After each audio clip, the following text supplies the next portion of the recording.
Dos comienzos.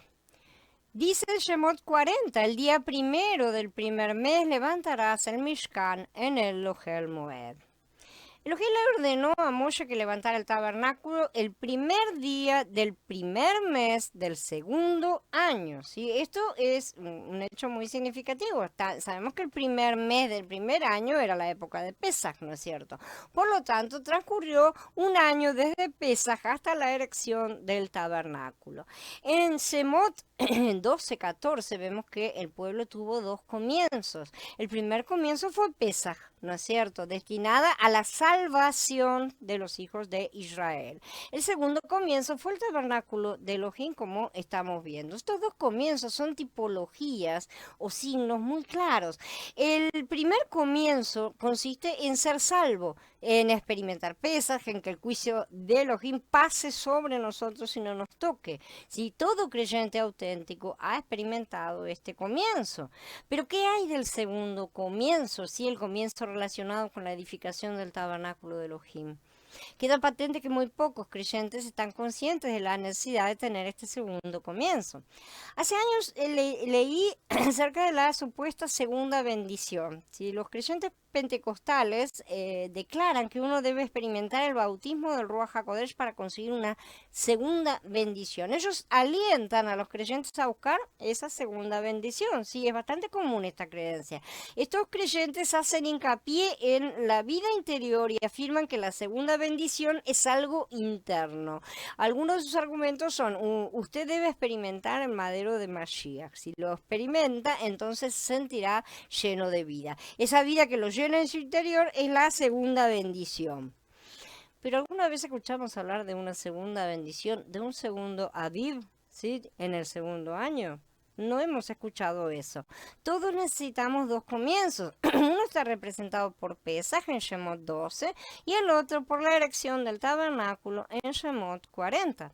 Este asunto es muy significativo. El segundo comienzo no está relacionado con el hecho de hablar en lengua ni tampoco con el hecho de estar lleno interiormente para llevar una vida interior espiritual. Tampoco se trata de la segunda bendición mencionada por algunos creyentes. Estos creen que recibimos la segunda bendición al recibir la santidad. Son todas doctrinas, ¿no?, que han levantado. A partir del libro de Shemot, vemos que el segundo comienzo está relacionado con la edificación del tabernáculo de Elohim. Cuando experimentamos la edificación del tabernáculo de Elohim de una manera práctica en nuestra vida creyente, entonces tenemos el segundo comienzo. ¿Cuál es el tabernáculo de Elohim hoy en día? El tabernáculo de Elohim es la congregación, ¿no es cierto?, llamada la casa del Elohim viviente, como dice Timoteo Aleph en el capítulo 3. La edificación de esta casa es el segundo comienzo, la auténtica segunda bendición. Sí, ese comienzo que se produce en el primer día del primer mes del segundo año. Me alegra tener la certeza de que estamos experimentando el segundo comienzo, verdaderamente. Gloria al Padre que Él bendice esos segundos comienzos, porque el camino no es quedarse amarrado solamente al primer comienzo y quedarse ahí eternamente, ¿sí? Entonces, este segundo comienzo con la edificación del Mishkan, ¿no es cierto?, de los Helmoed de Elohim, es muy superior al hecho de hablar en lengua, de estar lleno interiormente y cualquier otra cosa que puedan llegar a argumentar, porque no se centra en los dones que tantos codician, sino en la edificación de la casa de Elohim. Los dones son tipo herramientas, sí, pero la gente los codicia para sentirse poderosa. Lamentablemente esa es la realidad de la carne, que puede argumentar lo que quiera, pero el deseo de la carne es ese. Estos dones nos son dados no para beneficio personal únicamente, y por eso no se puede comparar ninguna de estas cosas con la edificación del tabernáculo de Elohim, que es su congregación. Muchos hermanos se quejarán diciendo que siempre hablo de la novia, ¿no es cierto?, de la congregación, pero porque a muchos les han enseñado por años que los dones son para la santidad personal. Y es así, pero solo en parte.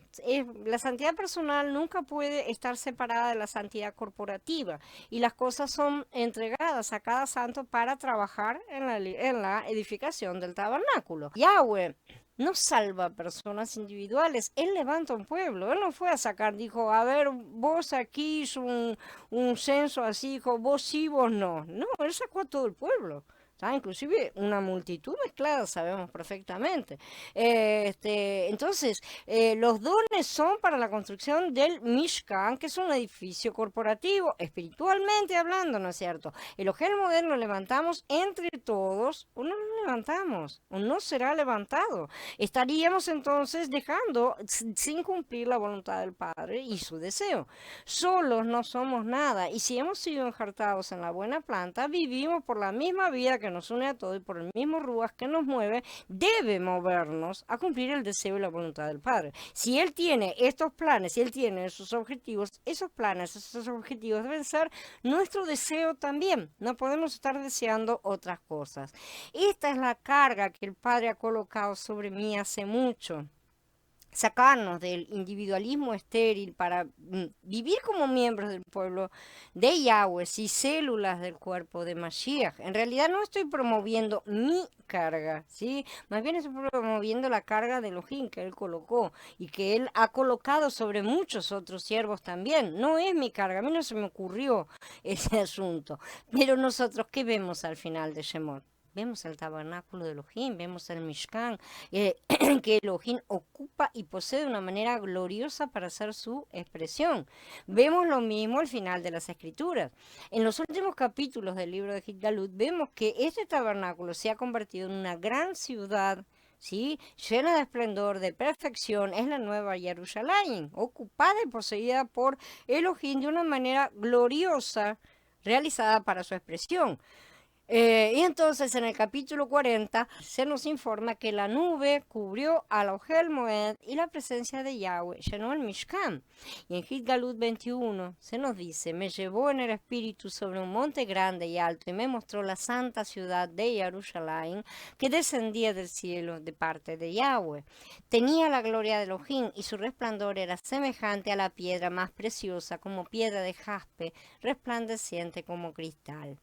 Tanto el final de Shemot como el final de Gitgalut, entonces nosotros vemos la gloria de Elohim llenando el tabernáculo, llenando el Mishkan, su morada. Esa morada somos nosotros. Nosotros somos una ciudad viva hecha con todos los seres humanos restaurados. Esa es la ciudad, la nueva Jerusalén de Yahweh.